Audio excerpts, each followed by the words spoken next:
नमस्कार मंडळी, welcome back to my channel Gapshap पॅन्डेट. चला तर पाहूया मराठी रियासत या पुस्तकाचा पुढचा भाग.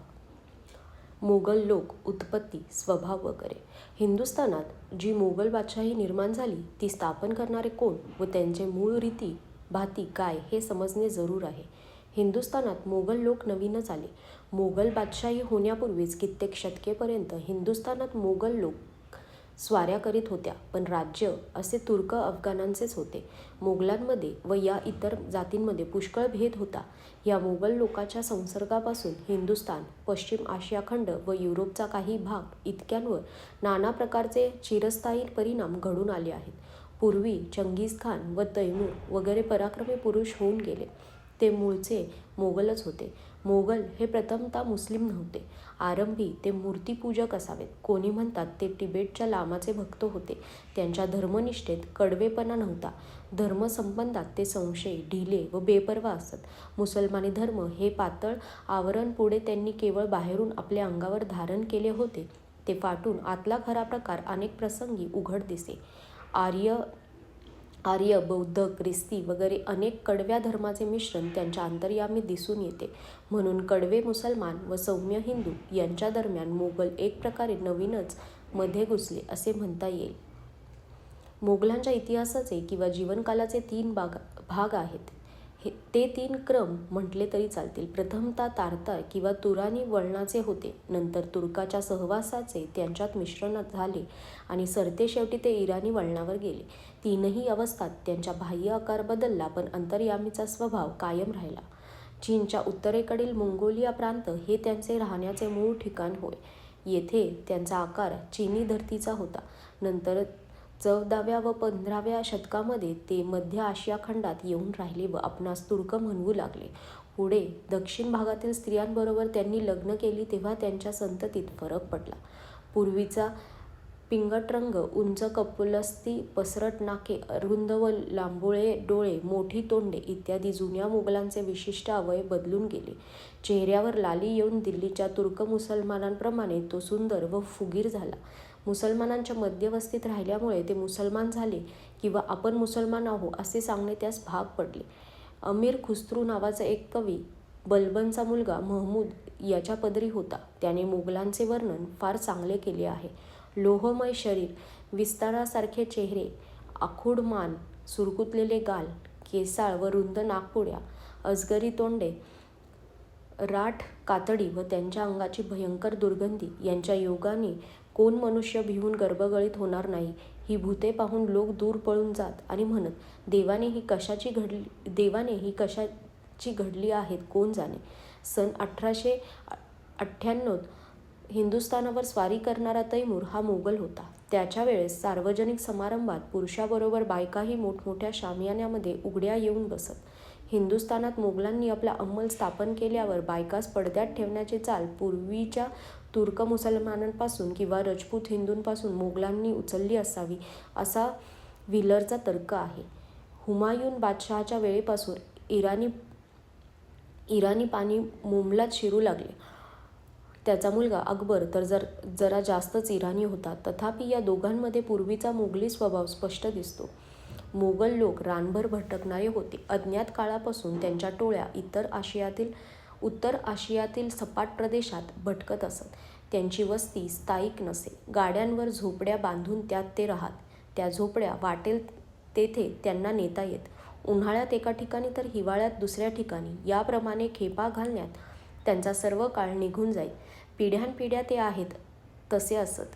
त्यांचा जीवनक्रम कधी बदलत नसे. केव्हा ते अवाढव्य तुफानाप्रमाणे एखाद्या देशात घुसून त्याची दाणादाण करून सोडेत आणि सर्व जगतास हलवून सोडणाऱ्या झंझावतासारखा चोहीकडे धुमाकूळ मांडेत. सर्वेवर वचक बसवणाऱ्या बुद्धिमान नायकांच्या हाताखाली मोगल स्वाऱ्यांचे जमाव देशभर हिंडत. ते सर्व प्रदेश लुटून फस्त करीत. तेव्हा हे निराळ्याच जगातून नवीन राक्षसच आले आहेत की काय असे लोकास वाटे. किंचित कालपर्यंत त्यांच्या नावाच्या दराऱ्याने सर्व लोकांस दहशत बसे. लगेच ते एकदम कोणीकडे गडप होत.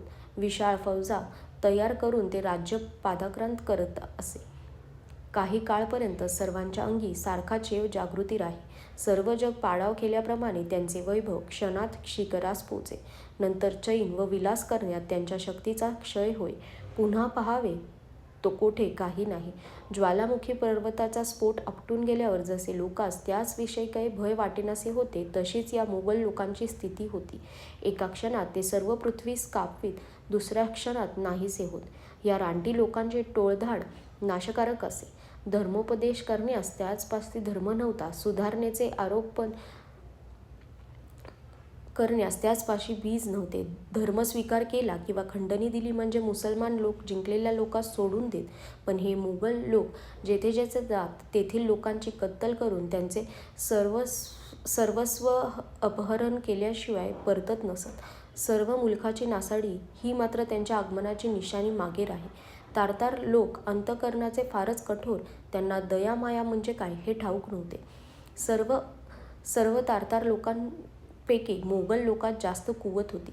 चंगीझ खान हा त्यापैकी वर सांगितलेल्या प्रकाराचा एक तुफानी राक्षस होता. त्याने व त्याच्या कित्येक अनुयायांनी बादशाही पद भोगिले. चंगीझ व त्याच्या अनुयायी कळप चारण्यासाठी स्थलांतर करण्याचे काम सोडून देऊन पूर्वेस चीनच्या समुद्रापासून पश्चिमेस काळ्या समुद्रापर्यंत व उत्तरेस सायबेरियातील सपाट प्रदेशापासून दक्षिणेस समकैद इस्पाहानपर्यंत देश जिंकीत गेले. त्यांच्या लष्कराचे तळ म्हणजे मोठमोठी शहरे होत. हे तळ देण्याची व त्यात रस्ते वगैरे करून सर्व सोयी करण्याची त्यांची शिस्त ठरलेली होती. आपला तंबू कोठे उभारावा व कोणाचा तंबू कोठे सापडेल हे प्रत्येकास बरोबर ठाऊक असे. राजाचे तंबू म्हणजे मोठमोठे राजवाडेच असत. ते पुष्कळ द्रव्य खर्चून सुशोभित केलेले असत. त्याचवर झाडांची व प्राण्यांची चित्रे काढलेली असत. प्रत्येक खानास पुष्कळ बायका असत आणि प्रत्येक बायकोचे तंबू व गाडे नेमिलेले असत. मोगल हे मूळचे अज्ञानी पण स्वभावाने चौकस होते. ते उद्दाम व गर्विष्ठ असत. ते आपली कामे नोकरांकडून करवीत. हलकी कामे करणे त्यास आवडत नसे. त्यांचे नोकर म्हणजे लढाईत पकडून गुलाम केलेल्या बायका व पुरुष. घरातील सर्व व्यवस्था बायकांकडे सोपवलेली व सर्व बाहेरचे काम नोकरांकडे सोपवलेले असे. युद्ध किंवा शिकार ही 2 कामे मात्र ते स्वतः करीत. खाण्यापिण्याची चैन म्हणजे सुखाचा कळस. ते नाना प्रकारची मद्य प्राशन करीत व नोकरास सभोवार नाचण्यास लावून बायकांशी आपण खेळत बसत. ते स्वभावाचे मोकळे परंतु संशयी व रागीट होते. त्यांच्या स्त्रिया व्यवस्थित व शुद्धाचरणी असत. त्यांच्यात व्यभिचार हा अत्यंत भयंकर गुन्हा समजला जाई. या गुन्ह्यास चंगीझ खानाने मरणाची शिक्षा ठरवली होती. 13व्या शतकातील मोगलांचा धर्माचार हिंदूंच्या आचारांशी बरेच मिळते होते. त्यांचा तो जुना धर्म होता, त्याचा आर्य धर्माशी साम्य होते. पंचमहाभूतास ते आपल्या अन्नाचा अवशेष अर्पण करीत. प्रत्येक घरात मूर्ती असे, तिची ते मनोभावे पूजा करीत. आपल्या पेयाचा अंश ते जमिनीवरच घोड्यांवर टाकी. ब्राह्मणांसारखे त्यांच्यात उपाध्याय होते. ते ज्योतिष पाहत, शकुन सांगत व ग्रहणे वर्तवीत. हिंदू योग्यांप्रमाणेच त्यांच्यातही अंगास राख फासलेले साधू असत. ते आपल्या तपाच्या व पवित्र आचरणाच्या बळावर पुष्कळ चमत्कार करून दाखवीत. ते अनेक देवांची पूजा करीत. क्षत्रियांप्रमाणे यास मांस आवडे. पाहिजे त्या प्राण्याचे मांस ते खात. मग तो सहजगत्या मेलेला असला तरी हरकत नसे. त्यांचा लग्नविधी म्हणजे मुलगी पळवून नेणे होय. त्यांच्या बायकास पडदा नसे. बायका सर्व समारंभात उघडपणे बाहेर येत. विधवांनी सती जाण्याची चाल त्यांच्यात नव्हती. मेलेल्या भावाच्या बायकोशी दुसरा भाऊ लग्न करी.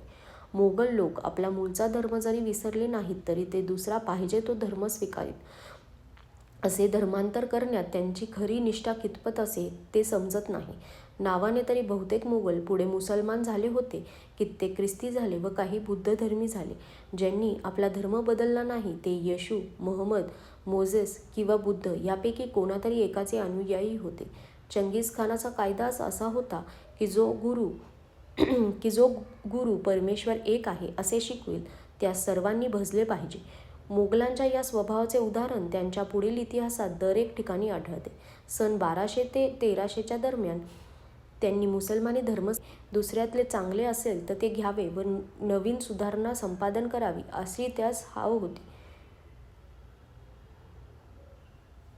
मोगल बादशाह धर्माच्या बाबतीत आग्रही नव्हता. लोकास खुश ठेवण्याकरिता ते तसे वागत किंवा खरोखर ईश्वराविषयी ते बेपर्वा होते असे नाही, तर तो त्यांच्या अत्यंत लोभी स्वभावाचा परिणाम होता. जगामध्ये सर्वव्यापी लोक त्यांच्यासारखे दुसरे नव्हते. देशातील लोक कोणत्याही धर्माचे असले तरी त्याची त्यास पर्वा नसे. ते वाटेल त्या देवाची पूजा करीत व बिकट प्रसंगी वाटेल त्या साधूचा अनुग्रह मागत. इहलोकेचे सर्व प्रकारचे संसार सुखे मिळवण्यासाठी ते एक किंवा अनेक देवास भजत. ऐतिहासिक कालात युरोपीय सुधारणेवर 3 मोठे घाले आले. पहिला घाला युरोपच्या उत्तरेकडून गॉथ वगैरे रानटी लोकांनी घालून रोमन बादशाहीचा विध्वंस केला. या घाल्यामुळे युरोपीय सुधारणेचं नुकसान न होता तिचा फायदा झाला. रोमन बादशाहीच्या जीर्ण सुधारणेला या रानटी लोकांच्या ताज्या दमाची व प्रखर तेजाची नवीन पुष्टी मिळाली. दुसरा हल्ला अरब मुसलमानांनी 8व्या शतकाच्या आरंभी केला. त्यात या हल्ल्यामुळे युरोपीय सुधारणेचा काही फायदा झाला नाही व काही नुकसान झाले नाही. अरबांनी बरेच ज्ञान युरोपात आणले, पण पुष्कळ गोष्टीचा नाशही केला. तिसरा हल्ला मध्य आशियातील मोगल व तुर्क लोकांनी केला. हा शेवटचा हल्ला सुमारे 200 वर्ष एकसारखाच चालू होता.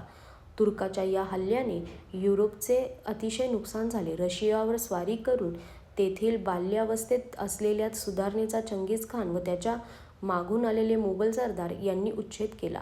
रशियात अनेक लहान लहान राज्ये होती. त्या सर्वांस मोगलांनी जिंकले आणि 250 वर्षांपर्यंत त्यास आपल्या अंमलाखाली ठेवून त्यासपासून चोपून खंडणी घेतली. या 250 वर्षाच्या पराक्रमामुळे युरोपात रशियन राष्ट्राचा भावी इतिहास बदलून गेला आणि त्यास पुष्कळ वर्षे आपले डोके वर काढता आले नाही. अशी स्थिती दक्षिण युरोपातील लोकांचीही झाली. या कारणास्तव मोगलांच्या स्वारीचे एवढे महत्त्व आहे. मोगलांनंतर पुढे केव्हाही आशियाच्या लोकांनी युरोपावर स्वारी करून तेथील लोकांवर आपला ताबा बसविला नाही. आशिया खंडात मोगल लोकांनी भयंकर नुकसान केले.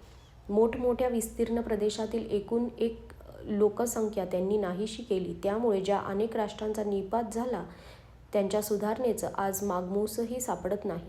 युरोपच्या आग्नेयेस तुर्काचा प्रभाव व रशियात मोगलांचा प्रभाव हे मात्र चिरकालीन राहिले, परंतु वाईटापासून चांगलेही निघत असते. मोगलांच्या स्वाऱ्यांमुळे आशिया व युरोप याचमध्ये दळणवळणाचा मार्ग सुरू झाला. मोगलांनी नवीन अफाट रस्ते बांधिले. सायबेरियन रेल्वे नुकतीच बांधण्यात आली. त्यापूर्वी ते मोगलांचेच मार्ग दळणवळणासाठी चालू होते. 2 खंडांमधील व्यापारी तांडे, निरनिराळ्या राष्ट्रांचे वकील व एकंदर लोकांचे जाणे येणे याच मार्गाने होत असे. अशा तऱ्हेचे हमरस्ते बांधण्याचे श्रेय प्रथम मोगलांनी घेतले, म्हणून मार्को पोलो सारख्यांचा प्रवास शक्य झाला. या हमरस्त्यांमुळे प्राच्य लोकांचे ज्ञानभांडार, त्यांची संस्कृती, त्यांचे उदात्त विचार व त्यांचे थोर कल्पना यांचा लाभ युरोपास झाला. तेणेकरून युरोपियन राष्ट्रांच्या ठायी नवीन प्रगती उत्पन्न होण्याची सोय झाली. आजच्यासाठी धन्यवाद.